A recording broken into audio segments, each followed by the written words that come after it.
మేడారంలో జరుగుతున్న సమ్మక్క సారెక్క ఎక్కడైతే ఇక్కడ గద్దెల్ని ఏర్పాటు చేస్తారో అక్కడే మనం ప్రస్తుతం ఉన్నాం అనమాట. ఇది చిన్న బ్రేక్ అని అనుకోవచ్చు. ఆ బ్రేక్ టైంలో మనం ఇక్కడికి వచ్చామన్నమాట. ప్రతి ఒక్కళ్ళు కూడా ఇక్కడ ఎవరైతే వర్క్ చేశారో వాళ్ళందరూ కూడా అమ్మవారికి ఇక్కడ వాళ్ళ ప్రసాదంగా భావించి దండాలు పెట్టుకుంటున్నారు, ఆశీర్వాదం కోసం చూస్తున్నారనమాట. ఇక్కడ చాలా మంది భక్తులు వచ్చారు. వీళ్ళందరికీ కూడా దర్శనం దొరకాలి అంటే కనుక ప్రతి ఒక్కరు క్యూ లైన్లో రావాలి. కాబట్టి ఒక్కొక్కళ్ళు అందరూ కూడా చాలా పెద్ద క్యూ లైన్ అయినా కూడా ఎంతోసేపు వేచి ఉంచి ఇక్కడ వరకు వచ్చి సమ్మక్క సారమ్మ గద్దెలనైతే ఆశీర్వాదం తీసుకుంటున్నారైతే కొంతమంది ఉన్నారు. వీళ్ళతో మాట్లాడే ప్రయత్నం కూడా చేద్దాము. ప్రస్తుతానికైతే ఇక్కడ చాలా రష్గా ఉంది. అయినా కూడా ఇక్కడ దర్శనం ఇంపార్టెంట్ కాబట్టి, ఆశీర్వాదం ఇంపార్టెంట్ కాబట్టి అందరు ఇక్కడికి రావడం జరిగింది.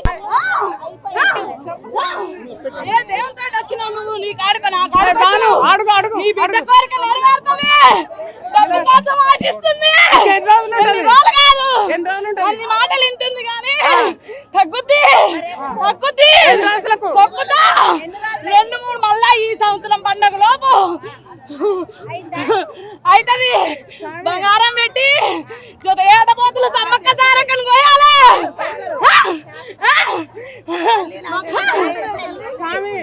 మేము ప్రతి సంవత్సరం గత 14 సంవత్సరాలుగా మన ప్రపంచ పర్యావరణ సంస్థ ఆధ్వర్యంలో మేడారం మహాజాతర సందర్భంగా ప్లాస్టిక్ రహిత మేడారం నిర్వహించాలని, కాలుష్య రహిత మేడారం నిర్మాణం జరగాలని చెప్పేసి ఈ విధంగా జూట్ బ్యాగుల్ని, క్లాత్ బ్యాగుల్ని పంచడం జరుగుతుంది.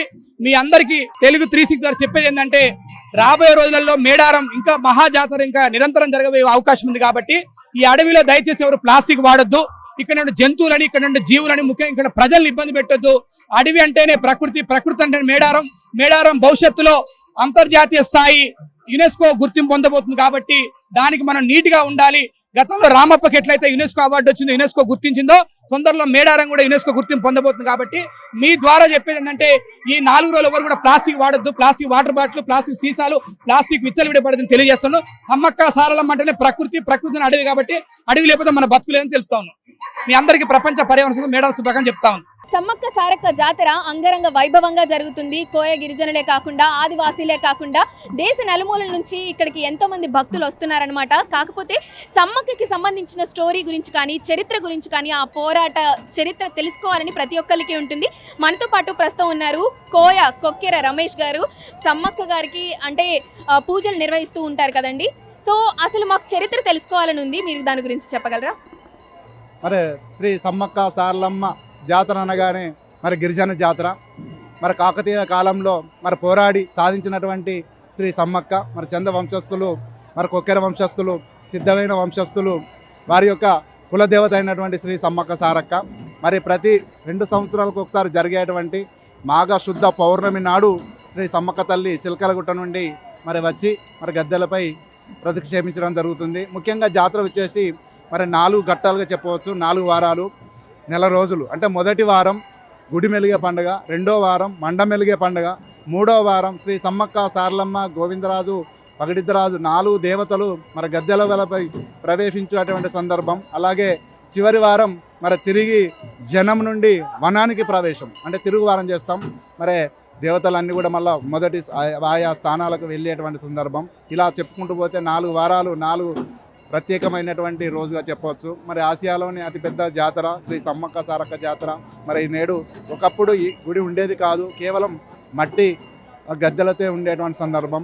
ఎప్పుడైతే గవర్నమెంట్ 1976లో మరి ప్రవేశపెట్టినరో అప్పటి నుండి కొంత నిధులు కేటాయించి మరి అభివృద్ధి పేరుతోటి ఈరోజు ఆసియాలోనే మరి అన్ని రాష్ట్రాల నుండి దేశాలకు మరి శ్రీ సమ్మక్క సారలమ్మ అంటే దేవతలు అనేటువంటి మెసేజ్ ఇన్ఫర్మేషన్ అంతవరకు వెళ్ళిందంటే ఈరోజు చెప్పవచ్చు. మరి గత జాతరకు ఈ జాతరకు చాలా భేదాలు ఉన్నాయి. మరి గత జాతరకు చూసుకున్నట్లయితే ఆ విధంగానే ఉండేటువంటి గద్దెలు. మరి ఈ సంవత్సరం 2026 మన రాష్ట్ర ప్రభుత్వం ఇటు పూజార్ల సమక్షంలో చాలా మీటింగులు పెట్టేసి మరి భక్తుల దృష్ట్యా శ్రీ సమ్మక్క సారలమ్మ గోవిందరాజు పగడిద్దరాజు దేవతలు దర్శించుకునే క్రమంలో ట్రాఫిక్ ప్రాబ్లం అవుతున్న ఉద్దేశంతో 4 గద్దెలు ఒకే వరుసలో ఉండే విధంగా పూజారులు ఒప్పుకున్న తర్వాత మన రాష్ట్ర ప్రభుత్వం దాని యొక్క మాస్టర్ ప్లాన్ చేసి 251 కోట్లు ఖర్చు పెట్టి ఈరోజు మరి మనం చూసినటువంటి ఈ అభివృద్ధి మరి కొన్నేళ్ళ డైరెక్ట్ మన సీఎం రేవంత్ రెడ్డి గారే దీన్ని వచ్చేసి 100 ఏళ్ల చరిత్ర అంటే మా సంస్కృతి సాంప్రదాయాలు మా విలువలు కట్టుబాట్లు మా బొట్లు అన్నీ కూడా మరి శిలాపలకలపై చెక్కించి మరి 100 ఏళ్ల చరిత్ర ఉండే విధంగా ఈరోజు ఏర్పాటు చేయడం జరిగింది. చాలా అద్భుతంగా ఉంది.